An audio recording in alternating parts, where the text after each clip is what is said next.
Hello friends, আজকে আমি আপনাদের সঙ্গে শেয়ার করব ডিম চচ্চড়ি। ডিমটা সেদ্ধ বসালাম, আলু দিয়ে সিম দিয়ে ডিম চচ্চড়ি করব। কড়াইটা বসিয়ে দিলাম, ডিমটা সেদ্ধ হয়ে গেছে, ডিমটাকে নামিয়ে নিলাম। এবার ডিমটাকে ছুলে নেব।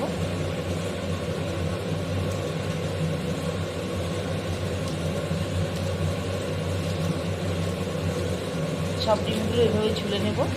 কড়াইটা গরম হয়ে গেছে আমার, এতে সর্ষের তেল দিয়ে দিলাম। এবার আমি এর মধ্যে একটু নুন দিয়ে দিলাম, ডিমটা ভাজা করে নেওয়ার জন্য একটু নুন হলুদ দিয়ে ডিমটাকে ভেজে নেব। ডিমটা মধ্যে লঙ্কার গুঁড়ো দিয়ে দিলাম, তাহলে কালারটা ভালো আসবে। এবারে ডিমগুলো আমি ভেজে তুলে নেব। ডিমগুলো আমার ভাজা হয়ে গেছে, এবারে আমি ডিমগুলোকে তুলে নেব। কড়াইতে ডিমের তেল একটু তেল দিতে হলো, তেলটা কমে গেছে। ডিম দিয়ে একটা পেঁয়াজ দিয়ে এর মধ্যে ভেজে নেব। আলু, সিম, নুন, হলুদ দিয়ে আমি এটাকে একটু সাঁতলে নেব। একটু ভেজে ভেজে এটাকে আমি তুলে নেব। লঙ্কা দিয়ে দিলাম, কাঁচা লঙ্কা, লঙ্কার গুঁড়ো 1 চামচ।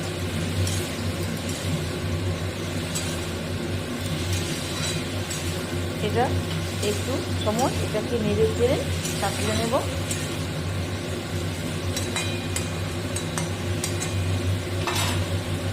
এবার আমি একটা চাপা ঢাকা দিয়ে এটাকে ঢেকে রাখবো। ঢাকাটা তুলে দেখবো যে কতটা হয়েছে। তারপর এটাকে নেড়ে চেড়ে, সবজিগুলো প্রায় আধা সেদ্ধ হয়ে গেছে। এবার আমি এর মধ্যে একটু নেড়ে চেড়ে নেব।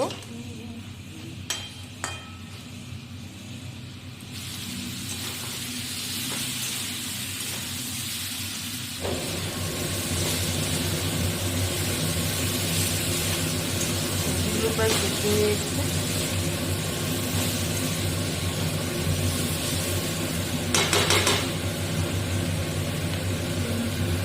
এবার আমি এর মধ্যে একটু সামান্য জল দিয়ে দেবো, আর ছোটো পাতিলে আশপাশে জল দিয়ে এইটা নেড়ে চেড়ে এর মধ্যে এখন আমি ডিমগুলো দিয়ে দেবো।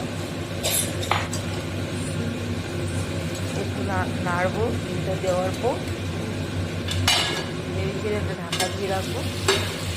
কিছুক্ষণ পর 3-4 মিনিট পর দেখি জলটা টেনে নিয়েছে। দেখুন খুব সুন্দর হয়েছে ডিম চচ্চড়িটা, সব ছাড়া ছাড়া খেতে যায়নি, হয়েছে।